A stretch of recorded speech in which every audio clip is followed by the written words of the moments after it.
So, can you start by giving me a brief summary about yourself and kind of what you're about? Absolutely.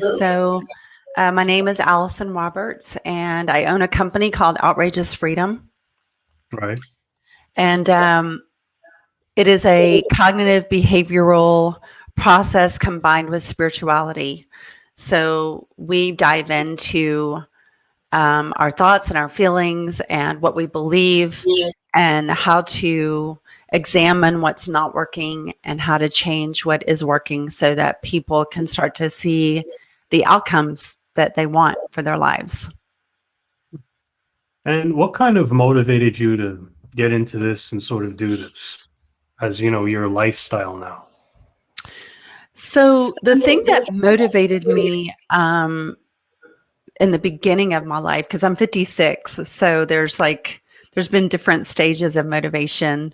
But the very first thing was when I found myself homeless, living in my car in Atlanta, Georgia. When I was 19, I was pregnant, um, and living in a parking garage downtown in my 1978 Volkswagen Beetle.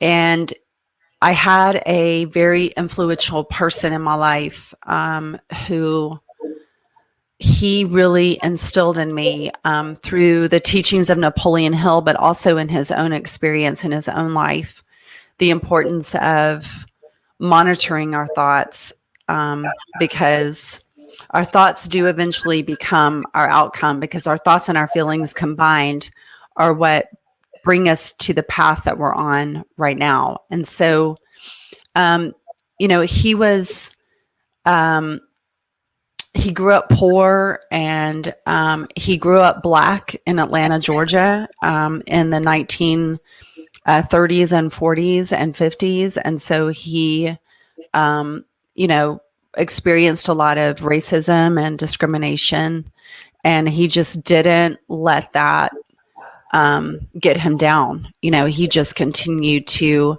believe that he was born with a purpose and a reason, and his passion was to teach. And he just kept forging ahead and forging ahead and forging ahead.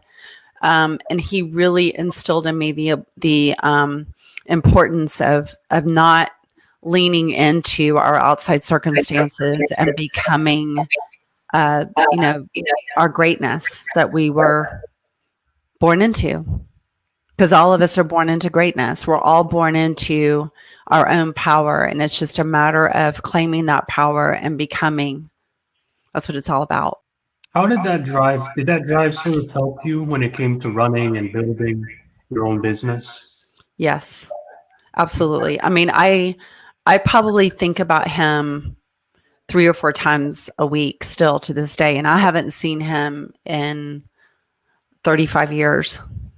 And he's passed away now. He's on the other side, but I think about him all the time because you know things happen, and we can all succumb to you know um, prospects saying no, and then saying no, and saying no, and saying no, and money, and our love life and our social situations and all those things. It's so easy for us to just be like, well, I can't change an outside circumstance, and get really down and depressed. Um, but he really instilled in me the importance of not being our circumstances and how we can change our lives in spite of. So yes, it is my driving force. Absolutely. And what kind of gave you the skills you needed to begin inciting changes in other people? Because I understand your motivation. I'll kind of get into what you do, sort of. Yeah. So I studied psychology. I'm a cognitive behavioral expert. And then I studied a lot of spirituality. Every religion that I could like dive into and get my hands on. I studied it so that I could understand the different perspectives of people's driving force of shame, because we all have within us shame and guilt. It's either instilled in us from our family lineage, or it's instilled in us through religion. And so Psychology helped me understand familial patterns, and then I studied religion so that I could understand the religious patterns that different people go through. If you don't do this, then you're going to go straight to hell. You have to be perfect, or you're not going to be met at the pearly gates. You're not going to obtain that ever after life experience. And so I really wanted to understand that so I could speak to it, to help people become the freest versions of themselves. So I studied for 8 years. And then I also have owned businesses. So I understand the entrepreneurial side of it too. So it's kind of a cool combination of bringing all of that stuff together and being able to really help someone grow. Can you kind of give a brief gist about what your business model is now about and what types of services you provide? Yeah, so my business model is I have a 6-month coaching program, and we meet as a group, as a collective group, twice a week, studying cognitive behavior. And then I also have people that are in that program that opt in to meet with me one-on-one, and they get 12 individual sessions with me. And that's my program that's called Unapologetic Power. Then I have a different program that combines unapologetic power, but also takes people kind of to the next level, that's called Up Level. And that is a book collaboration. So I have 13 authors, and they each contribute a chapter, and then they get on stage in October and, teach and share and really allow people to get to know who they are and what their business is all about too. Because I'm all about helping people establish exposure and get their business and their name out there so that they can have opportunities. And when you're trying to get people's businesses and names out there, how do you do that? We do that through the live event, through the book. I have a whole marketing team that once our book is completed, then we introduce them to podcasts and stages. And people, I find, Jimbo, they love to hide.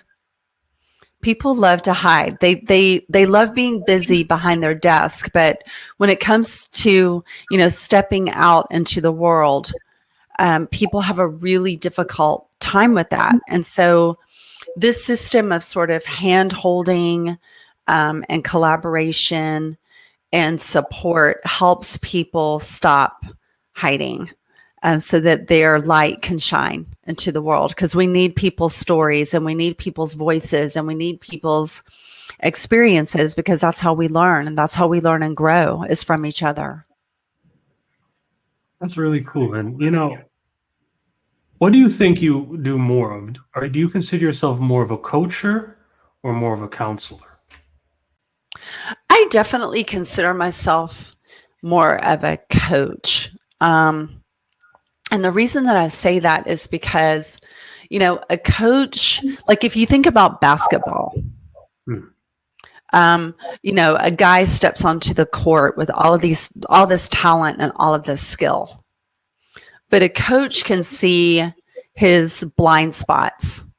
A coach can help him say, when you get onto the court, if you run out of the crowd, step away from everybody, leave yourself open, because you're the 3-point person. And that man or that boy may not even be able to see that he's a 3-point person. But the coach can see it by having like an outside perspective. So I take a person's talent and skills that are already inside of them, and I say, if you position yourself this way, then this is where you're going to shine the most. And it's so rewarding for them, and it's really rewarding for me to witness that happen over and over and over again. Now, what was one of your biggest setbacks in life when it came to, and this could be any stage of your life, what was one that you would consider the biggest? I think the biggest setback for me, the one that really hurt the most was in 2006. So I had established a battered women's shelter.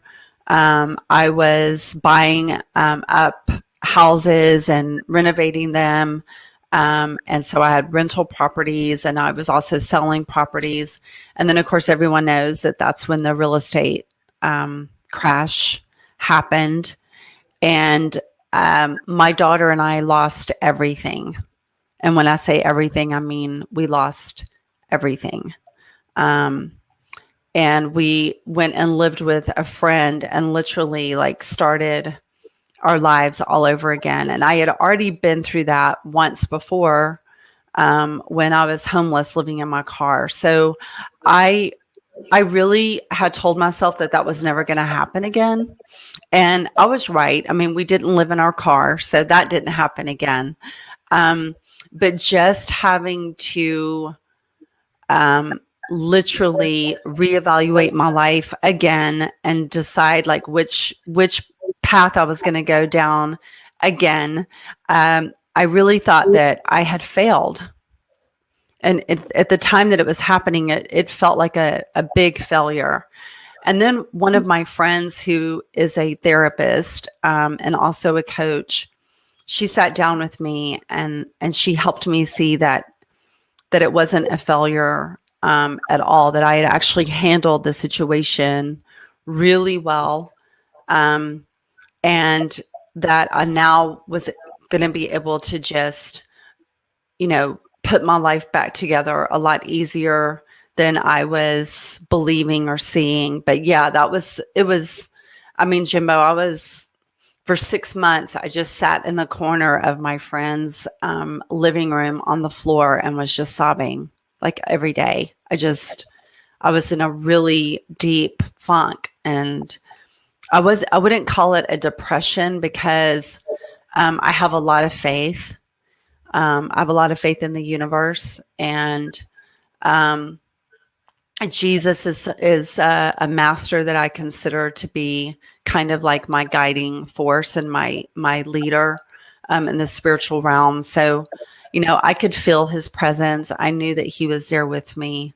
I knew ultimately that everything would turn out to be okay, but my reptilian brain was really running my show at that point. I mean, she was telling me that, you don't know how to build your life. You can't do anything. It's too difficult. I mean, the shame and guilt was really running the show from, I would say, the middle of 2006 into the very beginning of 2007. I was a mess. That sounds really tough. How did you get out of that mess, both mentally and, physically? Well, I remember the exact day that I finally told myself. I was in the shower, and I was like, Allyson, you can't do this alone. Like, because I had been trying some, different things by myself during that process, and I just couldn't do it alone. And I was like, I need to reach out for help. And that's when I called my friend, who's a therapist and a coach. And I was like, I can't pay you right now, but I really need some help. And she was like, it's okay. There's some things that you can do for me. So why don't we just trade out some services and I'm happy to do that for you. And I was like, absolutely. So, I did some things for her, which helped me, I think, reestablish that I have skills and I have talents and I have something to bring to the table. And at the same time, she reminded me of who I am. And that's what I do every day. I remind people who they are. I remind people of the beauty and the power and the strength that lies inside of them. And that's exactly what she did for me. And another thing that I've been thinking about is, what's one thing you wish you did or one thing that you should have worked on at the start of your career? That's a really great question. Um, I think the thing that I should have worked on or that I would have done differently at the very beginning of my career is collaborating with other people, um, building networks where, you know, we exchange information and refer clients and things like that. Because the way I grew up, I grew up believing that I had to do it all myself, that I had to be a sole survivor kind of thing. And so um, I wish that I had done that part of my career a lot sooner, honestly. And other thing is what's one common myth about what you do in a sense as well? Like, do people ever get misconceptions about what your message is or what you're about? I think the biggest myth is that is that there's overnight success, um, and that the path is easy. I think the other I think the other myth is that it's too hard to achieve. So I think there's like these two extreme myths that kind of happen at the same time. Either it's too easy or it's too hard. What would you do if someone else was in your own shoes and you kind of had to give them advice from a distance? What would you tell them to do to get out of that same dip? Because I know there's a lot of people watching this. Yeah. Um, if you're in the corner, sobbing every day, or you really believe that, um, that you're worthless and not enough.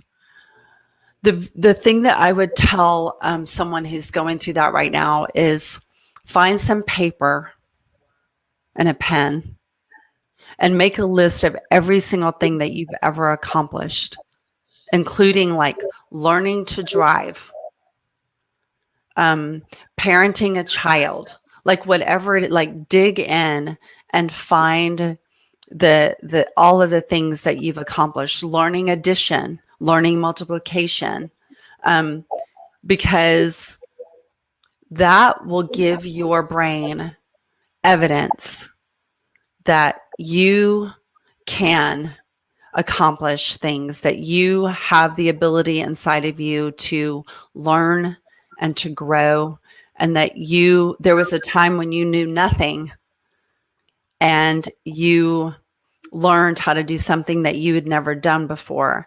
And that reminds us that we are smart. It reminds us that we are determined. It reminds us that we have discipline. It reminds us that when we apply our brain to something, that we can achieve something. And, Jimbo, I use this with my clients a lot when they're like, Allyson, I can't learn a new profession. I'm too tired. I'm too old. I'm too young. I'm too uneducated. I'm too this. I'm too that. And I'll say, I give that exercise and people will come back to me and go, wow. Wow.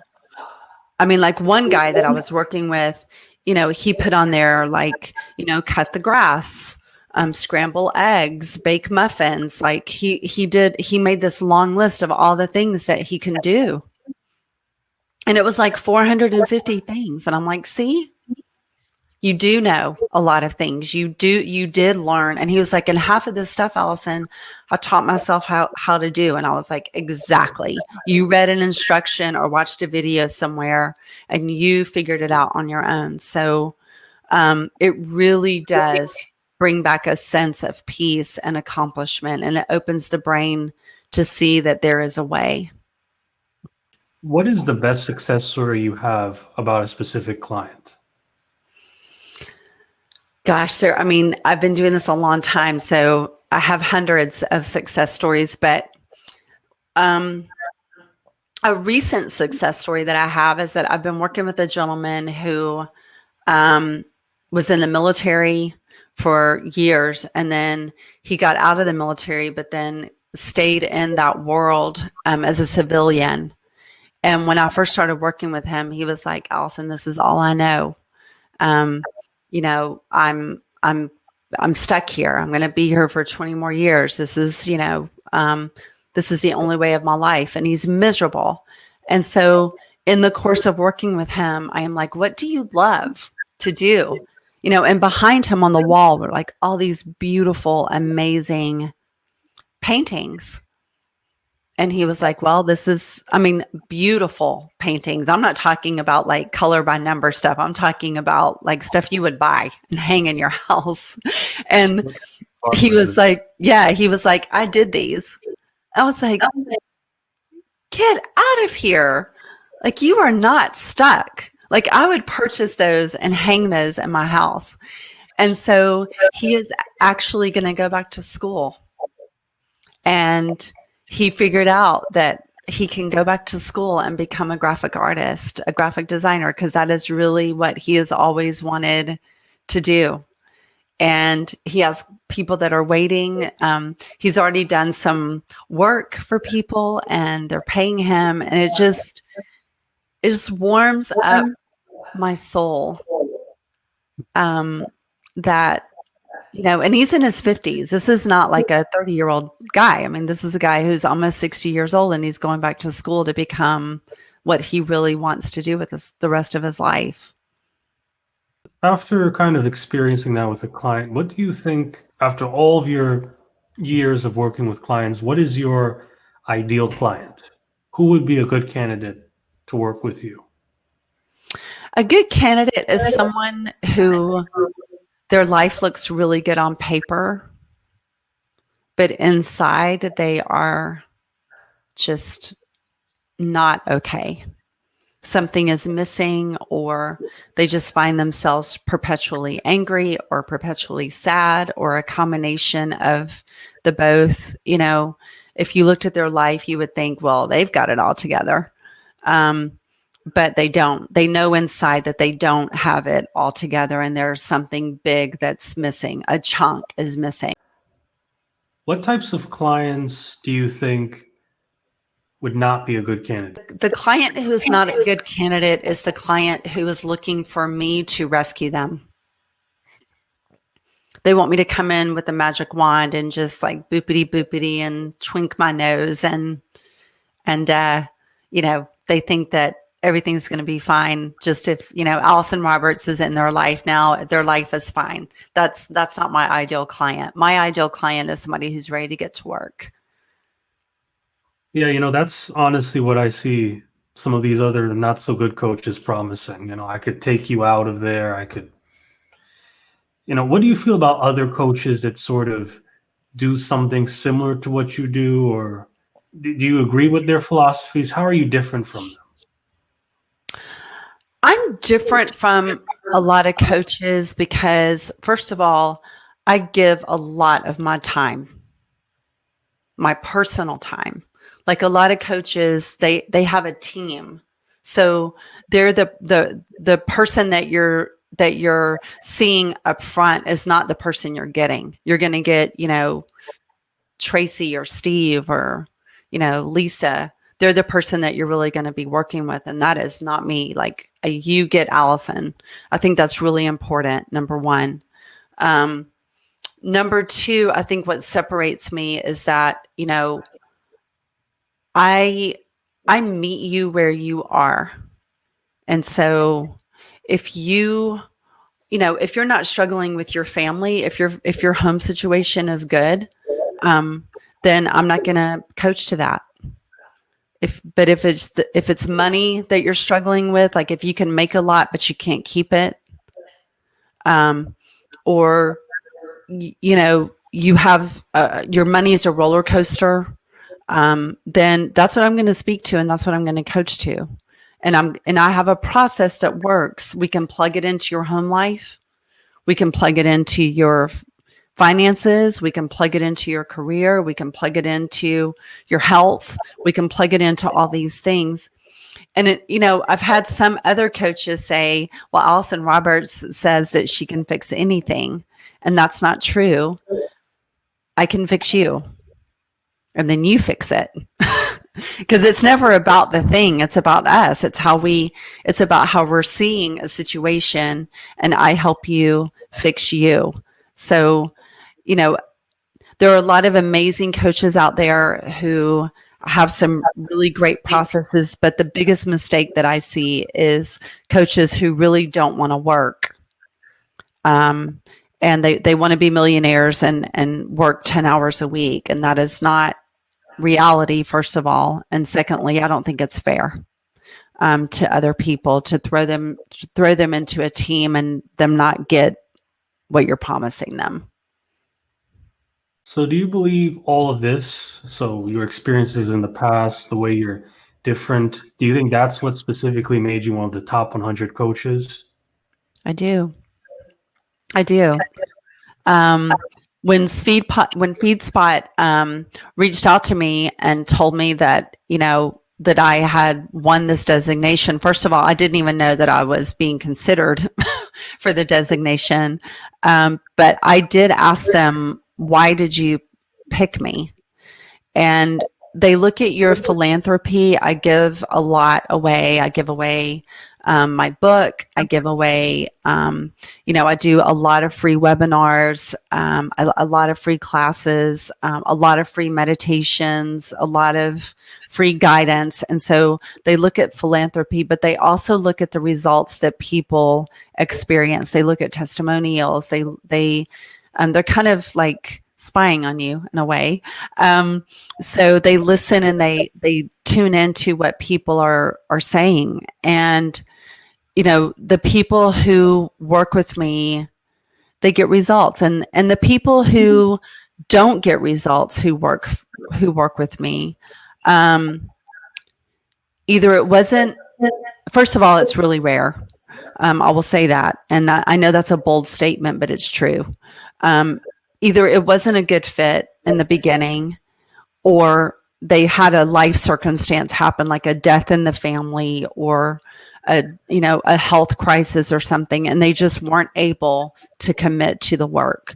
And that's completely understandable.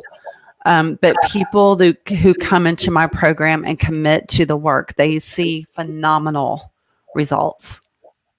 Kind of get more into detail about your psychology and your spiritual side. How do you combine both of them? I always find it interesting when I see people combine them. What is your view on it? Well, the science works. You can apply the science, but the science by itself can become really dry. And if you're just relying on the science of, a circumstance happens, we have a thought about it, then we have a feeling about it, then we act a certain way, which gets us a different result, or a certain result. If we just study that over and over and over again, we will have results, but we become sort of robotic. So that's why combining our spiritual beliefs, whatever they are, that higher energy that, God or Jesus or Buddha or, the Hindu gods and goddesses or whatever it is that people tie their faith to. When we pull in that invisible spiritual team that's always working on our behalf, then we allow ourselves to see the miracles. And that's when manifesting becomes magical, because manifesting will work with the science. But when you have this element of spirituality that's combined with it, I find that the miracles happen much faster and they're bigger. When it comes to the spiritual side, how did you adopt that? Were you always naturally a really spiritual person, or? Yes. I kind of have interviewed people similar to you, and what usually happens is that they're following the science route and they have colleagues that tell them not to go that spiritual side. Did you ever experience that too?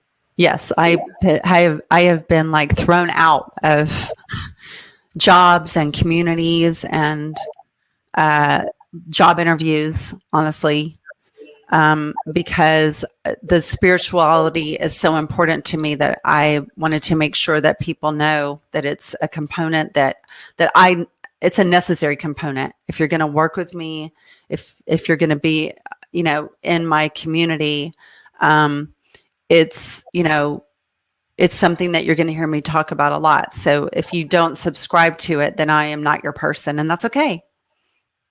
I surprise people because my neighbor, when I was 5 years old, accidentally hit me in the head with a baseball bat during a softball game. She swung through and she didn't realize that I was standing behind her, and it busted my head wide open. And on the way to the hospital, I kept, passing out and coming back to and losing consciousness. And I remember this beautiful man with this amazing brown skin and these like hazel eyes and this like beautiful, like not dreads, but just this beautiful, like long black hair that just kept, I could just feel him, like his arms around me, and I could just feel him, his hands on my head. And I was like, this is Jesus. And it was just such, and I really believe that that's why I'm alive. I really believe that that's why I don't have the brain damage that the doctors told my parents I was going to have. I was perfectly fine. And I know that I received a healing from Jesus during that time. And so ever since then, I'm just like, he has me. Like, he's got me. And yes, sometimes I do forget it because I'm human, but I always go back to, he's with me, and I know that he's here, and I know that healing is real and it's possible. And so I can't not incorporate spirituality into my career. I just can't not do it. How do you incorporate your natural intuition into things as well? You talk a lot about natural intuition and stuff like that. This is another thing that's a little bit different, because I would think you were more of a logical thinker. So kind of elaborate on it too.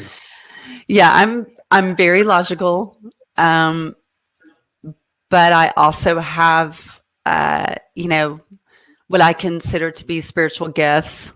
A deeper sense of intuition. So, I can look at someone's life and just kind of see where their biggest pain happened. Because I can see, I can look at someone's life and see like different possibilities for the future, but I choose to use my intuition to look at someone's past. Because if we don't heal from our past, our future doesn't really matter.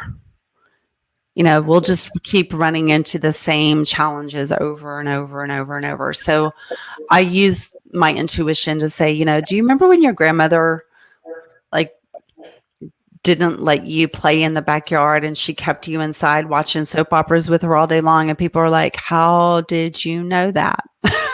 Because I can see it.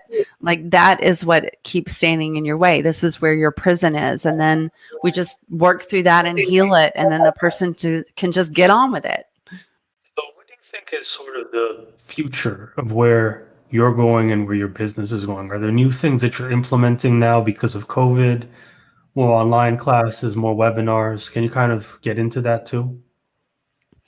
Yeah. So my business went totally virtual. It was half and half because I have global clients. And so it was, half in person, half virtual. Now it's 100% virtual. I actually prefer it that way because I was able to give up my brick and mortar office and work from home, which has actually turned into a big blessing.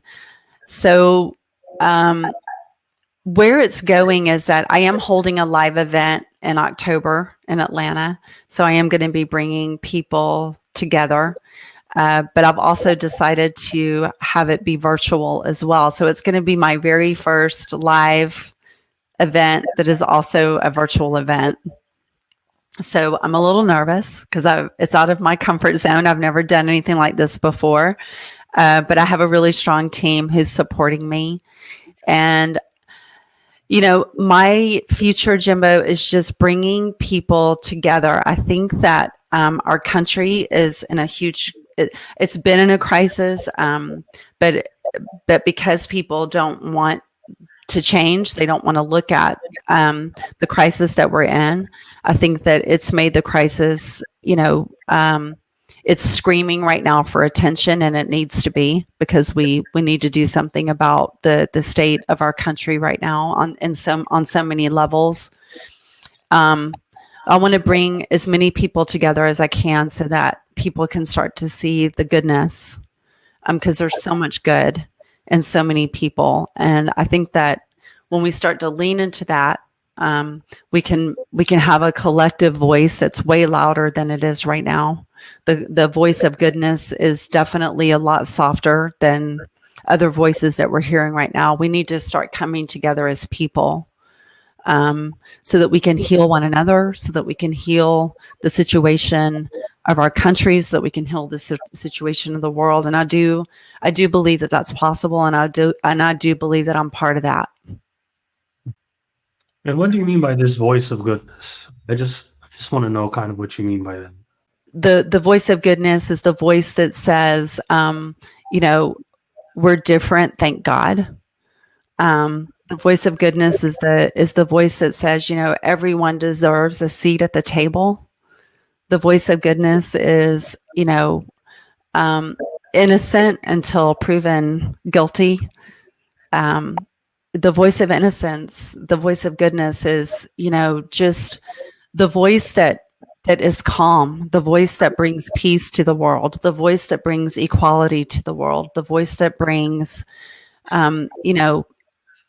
everyone together, regardless of who they love, the color of their skin, how they grew up, how much money is in their wallet, in their bank account, in their checking account, all these things. We need to do just a much, much better job of goodness. Speaking of all that, you talk about approaches. I kind of was interested to know, what do you mean by meditation? Can you kind of go into specifics about what types of exercises you make your clients do, or?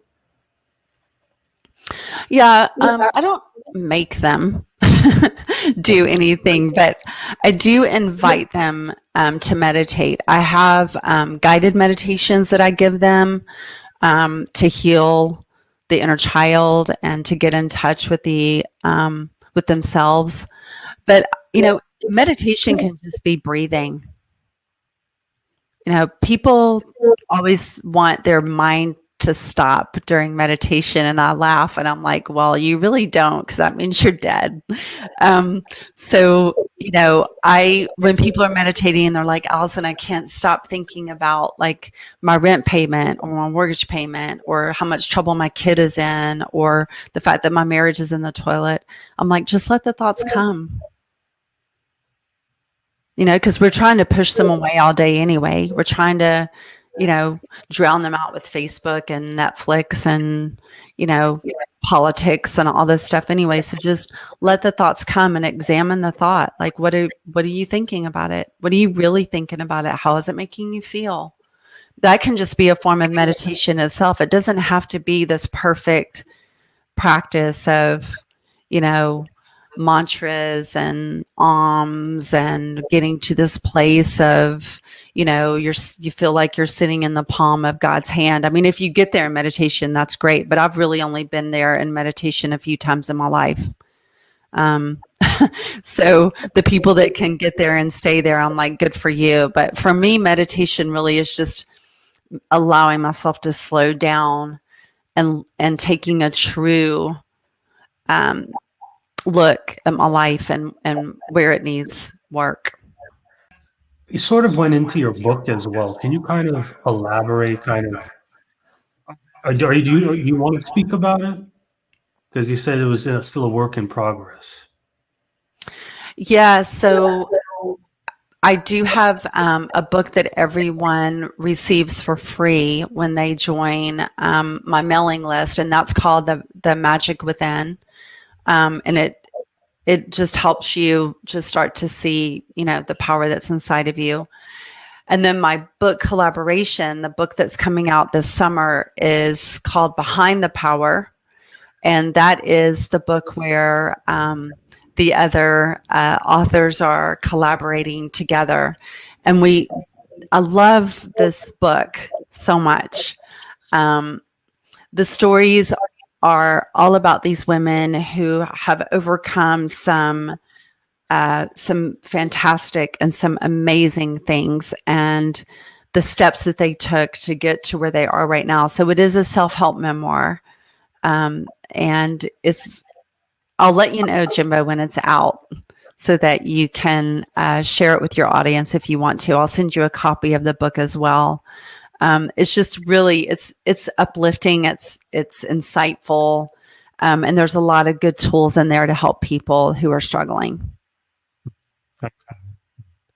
And are there any sort of final words you'd like to say to the audience?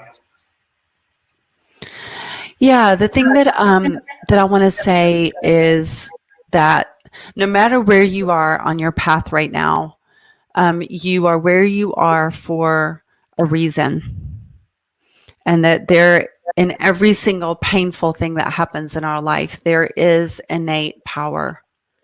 And I just invite you to be willing to ask the universe, where is my power in this situation? And be willing to accept the answer and then soar, because you will. All right. Thank you for coming on. Appreciate it. Yeah, thanks for having me.